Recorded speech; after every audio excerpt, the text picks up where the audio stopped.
Instead of the term, how can we love ourselves more, I'd like to ask, how can we accept ourselves more? That in the way most of us have been socialized, the way in which a child learns, the initial learning, is that the parent is under pressure to socialize the child, to make the child socially functional. And in doing that, they emotionally, whether they intend to or not, reward and punish the child for behaviors. And the result is some feelings of unworthiness or inadequacy or something in most human beings as a result of socialization. Very few people ever come through socialization unscathed in some way or other. I mean, that's not an unfair statement, I don't think. So in a way you could see that ego or personality is in a way built upon, and that's where Freud understood it. He saw that the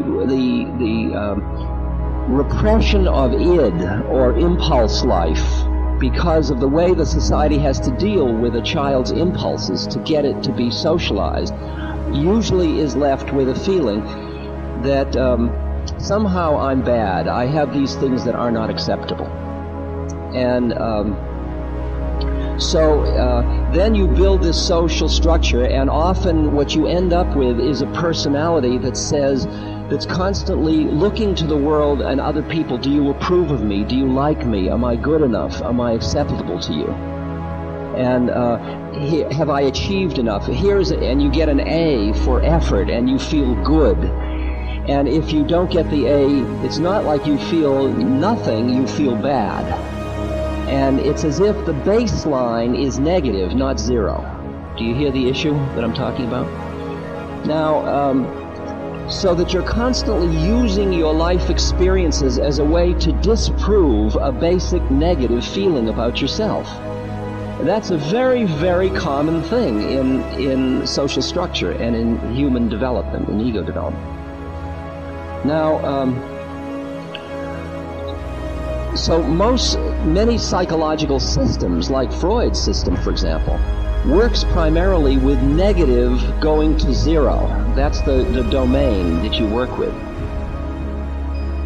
Right behind that is where the spiritual dimension begins, and that's a part that looks at the universe and just sees it as it is. It doesn't see when you've got a negative thing, the opposite, when you're trying to undo it, you could undo it by emphasizing the positive. Like if you don't like yourself, you could emphasize, I love myself, which is how do we love ourselves more is the question. Or we could say, let's go behind love and hate and find a place where we merely acknowledge ourselves, where we just allow our humanity. And we hear that there is negativity in us, and there is inadequacy, and we allow ourselves. And the word that I have come up with, that I'm finding most comfortable to work with, is the word appreciation. That we can just appreciate what is.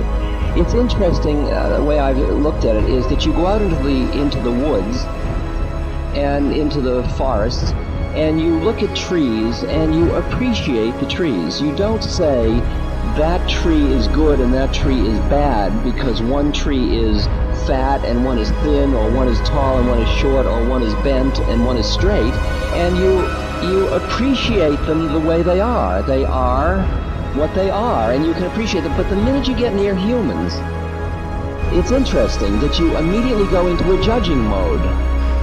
You come into better and worse. And you do that out of your own insecurity. You do that out of your own need constantly to be reassuring yourself. So you're saying that person is got more hair than I do. You find dimensions constantly judging and equating. Am I as good as? Am I equal to? Am I as good a mother? Am I as beautiful a woman? Am I as effective a this, a worker? Am I whatever it is, whatever dimension. And you get caught in constantly living in a judging realm. And if you start to practice seeing people as trees, I don't mean in the sense of just appreciating what they are, including yourself. It's just starting to appreciate yourself, appreciate your humanity.